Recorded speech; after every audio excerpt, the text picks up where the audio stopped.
Oke, assalamualaikum warahmatullahi wabarakatuh. Baik, apa kabar teman-teman sahabat petani? Semoga selalu diberikan kesehatan serta kemudahan rezeki. Oke, minggu yang lalu kita sudah bahas tentang kabar dari Kementerian Pertanian ya, yang sudah mendukung proses pembibitan yang ada di Garut. Nah, untuk video kali ini kita akan membahas sebuah kopi yang unik nih teman-teman. Ya, mungkin dari beberapa teman-teman sudah mengetahui apa yang akan kita bahas kali ini. Nah, jadi kali ini kita akan membahas kopi yang disebut dengan kopi Robinson.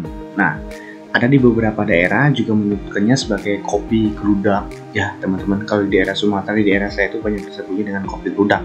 Nah, kita langsung aja bahas dan review kupas habis tentang kopinya itu kira-kira gimana teman-teman. Ini dia videonya teman-teman. Nah, kalau dilihat dari segi daun ya teman-teman, lihat nih dari segi daun bentuknya itu luar biasa ya. Bentuknya tuh lebar-lebar banget daunnya ini ya. Daunnya lebar-lebar dan berjarak ya teman-teman. Nah, kalau dilihat dari sisi buah nih teman-teman, dari buahnya juga kelihatannya lebih kecil-kecil ya teman-teman. Nah, ini coba kita lihat dengan video yang lebih dekat ini. Nah, ini adalah proses buah yang mungkin usianya baru sekitar 6 bulanan ya teman-teman. Kelihatan sekali dengan bentuk pohon yang dipangkas ujungnya ini seperti perawatan Arabica ya teman-teman. Nah, ini batangnya seperti ini. Nah, ini yang menjadi topik utamanya nih teman-teman. Jadi rantingnya ya teman-teman, rantingnya itu besar-besar banget ya. Rantingnya itu hampir sama dengan batang utamanya teman-teman. Nah, terus kalau dari segi buahnya itu buahnya tidak merata. Beda dengan kopi Robusta ataupun Arabica yang buahnya itu bisa berbulat ya, penuh teman-teman. Tapi kalau kopi Robinson ini sepertinya tidak ya teman-teman. Nah, terus juga antara gelang ke gelangnya itu memang jauh ya teman-teman ya. Nah, ini coba kita lihat buahnya masih kecil-kecil banget ini, masih ya sebesar-besar biji merica ya teman-teman ya. Nah, kalau dari sini kelihatan banget ya teman-teman bahwa tangkainya ataupun rantingnya itu luar biasa besar-besar sekali ya. Tapi buahnya kurang support teman-teman. Nah, jadi sebenarnya apa sih keunggulannya kopi Robinson ya?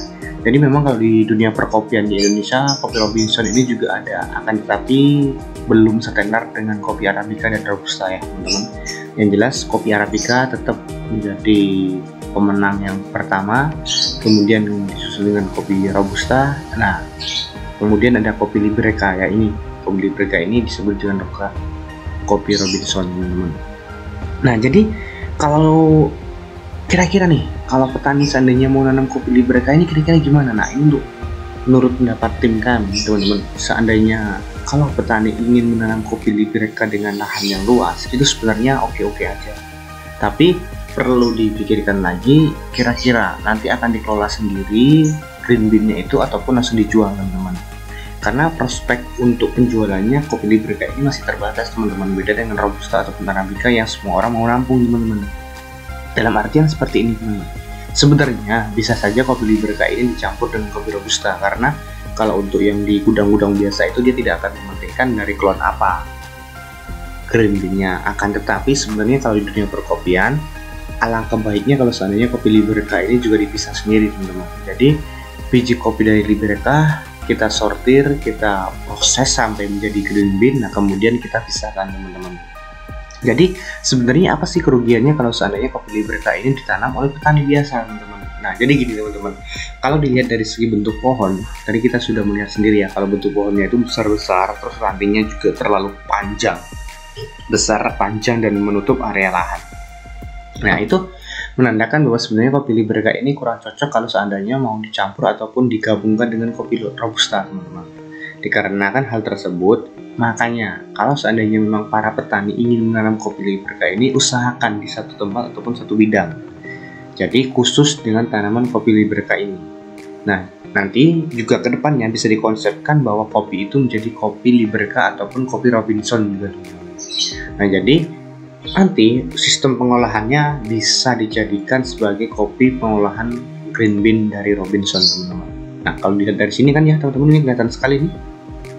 Lihat lahannya. Nah, ini bentuk kopi yang sudah mulai besar teman-teman ya. Coba kalau kita, sebenarnya gelangannya penuh juga, tapi karena mungkin jarak antara buah satu ke buah kedua itu sangat jauh, kemudian juga bentuk daun yang lebar dan kaku tadi, membuat kayaknya rantingnya itu terlalu kosong ya teman-teman, terlalu kosong. Jadi kalau untuk dipandang mata itu kurang sedap kayak kopi Robinson ini ataupun kopi Liberka ini. Tapi sebenarnya menjamin nggak kira-kira bakalan bagus nggak kedepannya kalau seandainya kita nanam kopi Liberka? Sebenarnya bagus teman-teman, tapi jangan jadikan kopi Liberka ini sebagai kopi patokan pertama untuk perekonomian teman-teman petani.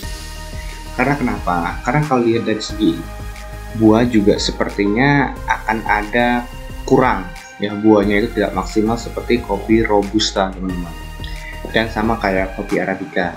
Nah jadi pendapat kami, kalau seandainya teman-teman ingin menanam kopi Liberka ini ataupun kopi Robinson ini, nggak apa-apa, asalkan jangan satu bidang itu dipenuhkan dengan kopi Liberka ini. Karena kalau dilihat dari segi buah atau segi ranting, segi pertumbuhan itu agak sedikit mengganggu dengan pertumbuhan kopi-kopi yang lain teman-teman. Ya, jadi usahakan kalau seandainya ingin menanam kopi Liberka ini, nggak apa-apa, ada beberapa batas saja untuk sebagai kita ingin tahu bagaimana sih kopi Liberka itu, bentuknya gimana, fisiknya gimana, kemudian kalau seandainya diproses dalam bentuk green bean nanti bentuknya seperti apa, rasanya seperti apa, tidak apa-apa teman-teman. Tapi jangan jadikan kopi Liberka ini sebagai kopi utama di kebun teman-teman petani.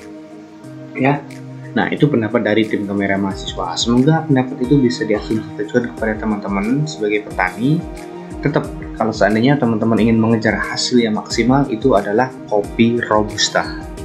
Kalaupun seandainya kopi Robusta tidak dikejar, makanya pindah saja ke kopi Arabica. Itu juga bisa menjadi patokan utama untuk mengejar hasil yang maksimal. Nah, untuk minggu sedepannya teman-teman, kita kemarin juga dapat kabar bahwa di daerah Lampung sudah ada kopi yang melakukan proses seperti yang ada di Brazil ya. Nah, video selanjutnya kita akan bahas tentang kopi tersebut, gimana kira-kira seandainya cara yang di Brazil kita asumsikan di Indonesia kira-kira berhasil atau tidak, ataukah malah lebih bagus ataukah malah sebaliknya. Nah, nantikan di video selanjutnya dan selamat menyaksikan video ini teman-teman. Terima kasih, jangan lupa like, komen, dan subscribe. Semoga kalian selalu diberikan kesehatan dan agar video-video yang kami tayangkan selalu hadir di beranda teman-teman, agar teman-teman tidak tertinggal oleh video-video kami. Oke, bye-bye.